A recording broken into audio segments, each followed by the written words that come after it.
Emmanuel Macron est attendu à la mi-journée à Abou Simbel. Il va visiter ce site archéologique à l'occasion des 50 ans du sauvetage des lieux auxquels la France a largement contribué. Puis il s'envolera un petit peu plus tard dans la journée pour Le Caire où il rencontrera dans la soirée des personnalités du monde de la culture. Mais sa visite officielle ne débutera que demain matin. Emmanuel Macron et son épouse Brigitte Macron sont attendus au palais présidentiel par le président Abdel Fattah al-Sisi. Ils vont s'entretenir tous les deux en tête-à-tête, puis avec leur délégation. Il est prévu qu'ils donnent une conférence de presse commune et également qu'il y ait une cérémonie de signature de contrats et d'accords. Au total, une trentaine d'accords devraient être signés dans divers domaines comme celui de la santé, des énergies renouvelables ou encore des transports et de la culture. Mais en revanche, selon l'Élysée, il n'y aurait aucun accord militaire qui devrait être conclu. L'Élysée n'exclut pas que des ventes de Rafale soient effectuées dans les prochaines semaines, dans les prochains mois,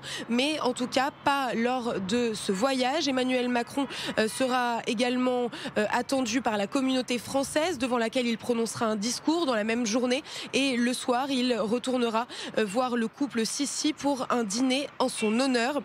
Et enfin, mardi, avant de reprendre l'avion pour Chypre, eh bien, la matinée sera dédiée au dialogue interreligieux puisque le président français s'entretiendra avec le pape copte Théodore II, puis avec l'imam d'Al-Azhar. Charlotte, quels sont les grands enjeux de cette visite qualifiée par l'Élysée, je le rappelle, de stratégique ?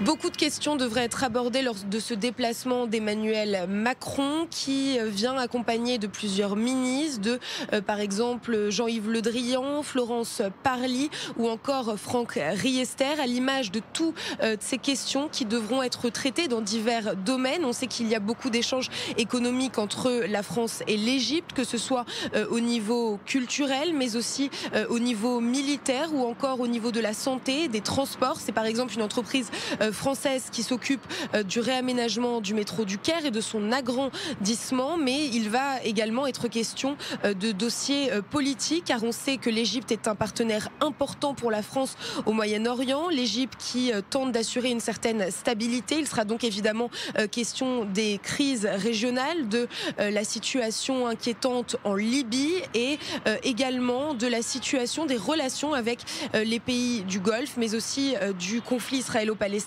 car l'Égypte a un rôle de premier plan, un rôle de médiateur dans ce conflit, mais également dans la réconciliation interpalestinienne. C'est donc un menu du jour très chargé pour Emmanuel Macron.